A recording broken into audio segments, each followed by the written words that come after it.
There's a pizza parlor sitting right outside Fairchild Semiconductor's offices. In the corner, a coin-op cabinet nobody at Fairchild approved, built by one of their own engineers in his garage, using parts he wasn't supposed to have access to yet. His name is Jerry Lawson. Fairchild almost wrote him up for it. Instead, they gave him a job nobody else there wanted. Everybody gets a story. Not everyone gets the credit.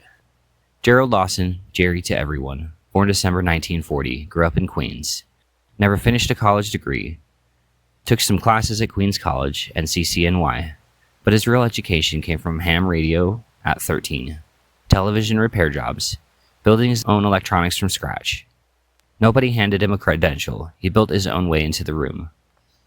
By 1970, that path leads him straight to Fairchild Semiconductor in Silicon Valley, one of the only black engineers in the building, in an industry where that was still rare enough to draw attention.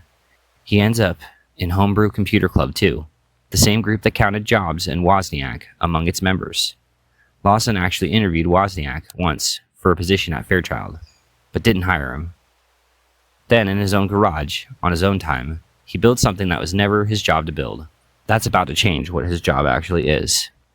Lawson had watched Pong machines get torn apart by customers trying to steal free games. So he built his own coin-op cabinet, called it Demolition Derby, using Fairchild's new F8 microprocessor, hardware he technically wasn't supposed to be experimenting with. He tested it in a nearby pizza parlor. Word got back to management. Instead of disciplining him, they offered him something bigger. Head of a new video game division nobody else at the company particularly wanted to run. The timing worked out. In 1975, two engineers from Alpex Computer Corporation brought Fairchild a fragile, unfinished prototype. A home console built around interchangeable cartridges, codenamed Project Raven. The idea already existed before Lawson touched it.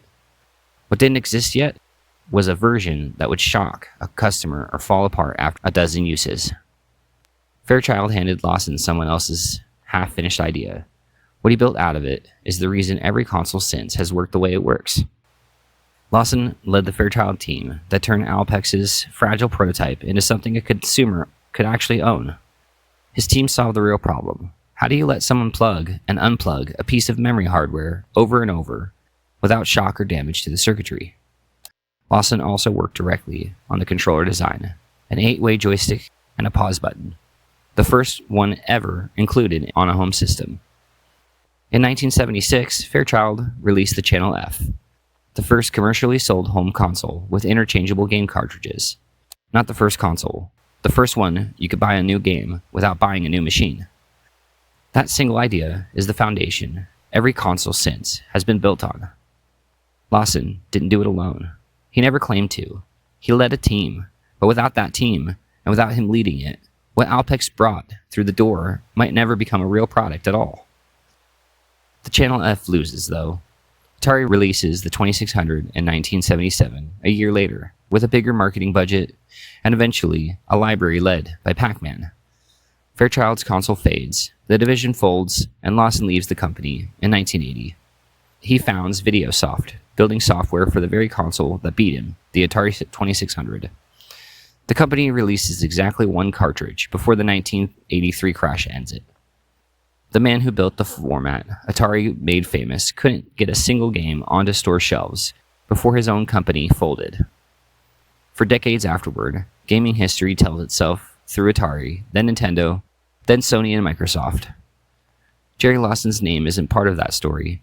It takes until 2009, a single interview decades after Channel F shipped, for that to start changing.